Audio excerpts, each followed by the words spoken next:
Hello, thanks for stopping by. This is an update video to take and show what I've been up to lately. and This past month has been crazy. I had my daughter came up to visit for a week or whatever, so I didn't get anything done that week. But in the other times, I haven't been just sitting around. If you take a look at this picture here, this some of the things I've been working on. The first thing I was doing was taking and working on the probe and trying to find out what uh, the best way to take and make the probe to for the least distortion, both RF wise and audio wise, least loading of the circuit and stuff like that. And if you take a look here where it's numbered 1 through 7, those are 7 different uh, probe circuits that I've been testing off on and off during the month to finally come up with the one that I think we're going to take and go with. Uh, Also in the picture there you see several different versions of the main board. This picture here you can take and see on the right top there is a experimental board that I had made up that could take either the LM380 or the LM386, because I was looking to see whether the distortion might be, we were getting in the final output might be coming from the 380, and it wasn't. If anything, the 386 was worse, and as always, the 386 would take and go into oscillation easy. So the 380, I think, is definitely the way to go.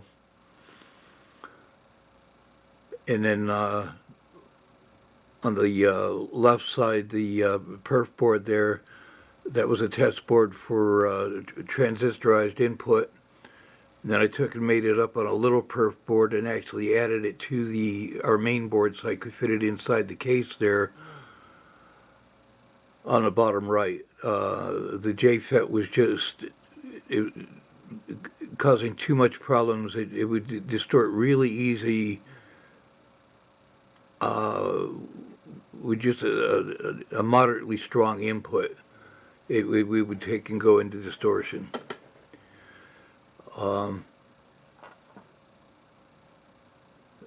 Here's this circuit here seems to be the switch isn't actually doing anything in this circuit. The switch there in the middle, that was left over from the other one. This has the transistorized input, which is it's a modified version of the Heathkit IT5283. I used that for my basis and then made modifications to it to better fit our circuit. And this seems to be a very stable circuit. The problem with both the LM380 and the LM386 I found, well, part of the problem was it only takes about 200 millivolts to take and drive either one of those chips into distortion.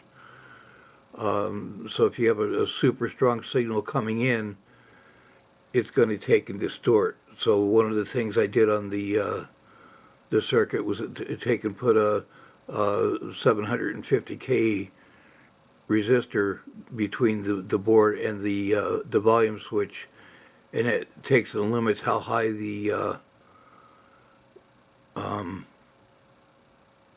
signal going into the LM380 is going to be.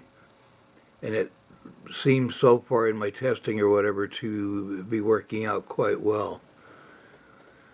So after all of that, it came down. These are the boards I have. These boards ordered for the main board that we're going to take and be sending out to the beta testers and testing. And I think this is going to take and solve the majority, if not all, of the problems we've been having with it.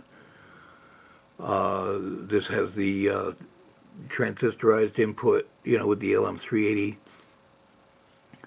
I put a few more bypass caps in to make sure we're not getting any oscillations there to take and do any distortion. And then for the probe inside, I also have these. These are coming with in the same order. This is the PCB for the probe.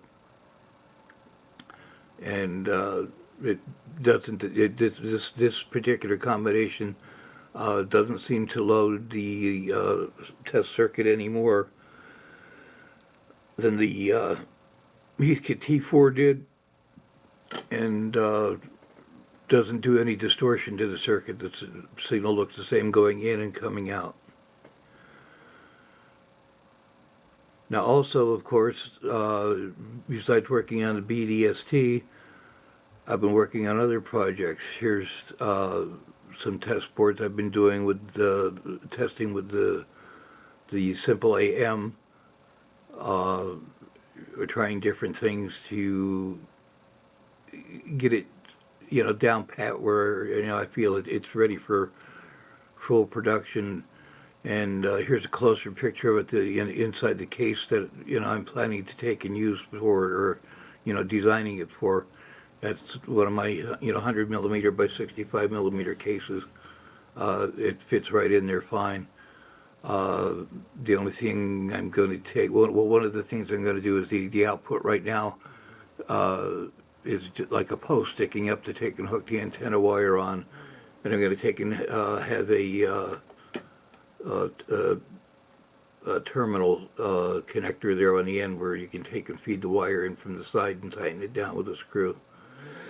So I've been working on that, and I've also been working on the Restore Old Radios outside foil tester. I got some boards in for that I've been testing, and that seems to be working okay. I'm going to be sending a couple of these out to Don to take and test and see what how he feels it is. So I've been busy. I haven't been just lazing around. I just haven't really had anything to take and make into a video.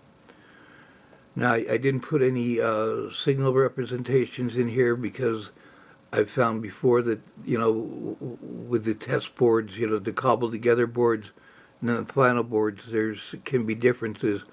So I'm waiting. It should be about 2 weeks. We should get the boards in from China, and then I'll take and assemble them, and then I'll be showing some oscilloscope outputs from the testing with that. So I'd like to thank everybody for hanging in there with us, and we are getting there, slow but sure. Thanks for stopping by. Have a good day.